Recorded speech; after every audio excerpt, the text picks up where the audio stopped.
जय श्री कृष्ण।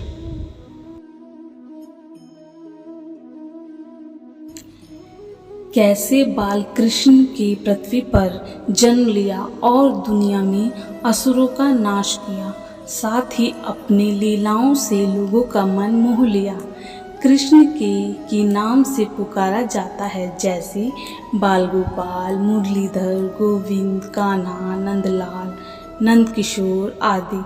कृष्ण जन्माष्टमी राजा कंस के युग से संबंधित है। लंबे समय पहले कंस मथुरा का राजा था। वह बहन देवकी के एक चचेरे भाई थे।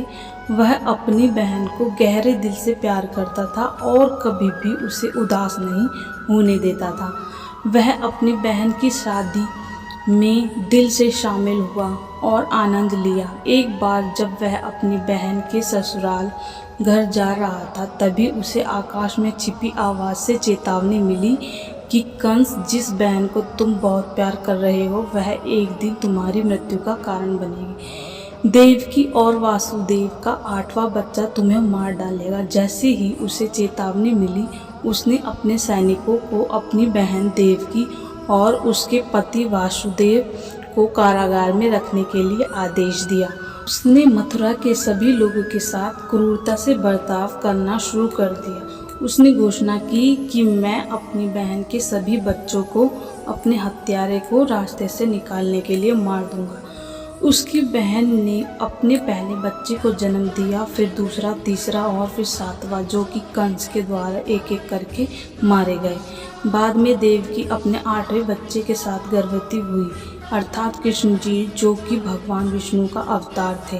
भगवान कृष्ण ने द्वापर युग में मध्य रात्रि में श्रावण के महीने में अष्टमी 8वें दिन को जन्म लिया। उस दिन से लोगों ने उसी दिन कृष्ण जन्माष्टमी या कृष्ण जन्माष्टमी का त्यौहार मनाना शुरू कर दिया। जब भगवान श्री कृष्ण नव पृथ्वी में जन्म लिया, एक चमत्कार सा हुआ। जेल के दरवाजे अपने आप खुल गए, रक्षक सो गए और एक छिपी हुई आवाज़ ने कृष्ण को बचाने के रास्ते के बारे में वासुदेव को बताया।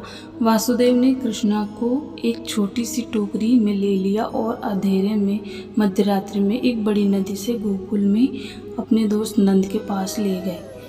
उन्होंने एक बरसात की रात को पार किया, जहां शेषनाग ने उन्हें मदद की। उन्होंने अपने बेटे को अपने दोस्त यशोदा और नंद बाबा की लड़की के साथ बदला और कंस की जेल वापस लौट आए। सभी दरवाजे बंद हो गए और कंस को संदेश भेज दिया गया कि देवकी ने एक लड़की को जन्म दिया था। कंस आया और उस लड़की को पटक कर मारने की कोशिश की।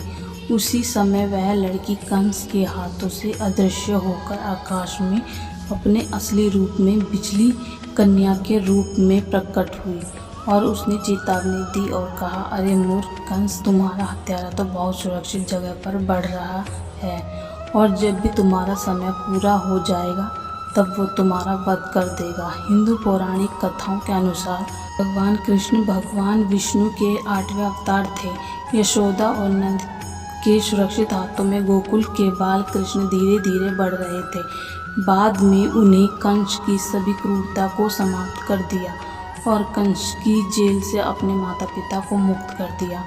कृष्ण की विभिन्न शरारती लीलाओं से गोकुलवासी बहुत खुश थे। गोकुल में रहने वाले लोग इस त्योहार को गोकुलाष्टमी के रूप में मनाते हैं।